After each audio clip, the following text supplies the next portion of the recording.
අපි මොකටද අපි ආවේ බණ අහන්න. බණ අහනවා කියන්නේ මොකක්ද?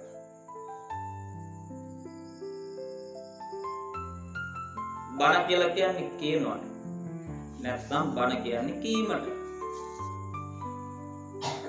බණක් අහනවා කියලා කියන්නේ කීමක් අහන එක. කියන්නේ මොනවද?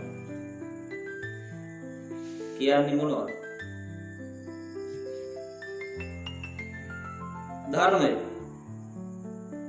ධර්මය කියන්නේ මොකක්ද? දැන් ඔය ඉන්න උපාසකම්ම උපාසක පියවර සිල් සමාදන් වෙනවා. රේඩියෝකින් බණ අහනවා. ටීවී එකෙන් බණ අහනවා. බණ කතා කරනවා. ධර්මයේ සාකච්ඡා කරනවා. ධර්මයේ කියලා එකක් හැම වෙලේම හොයනවා. ආම්ද්‍රෝලුන්ගෙන් අහනවා. අපිට හම්බුණාද මේක?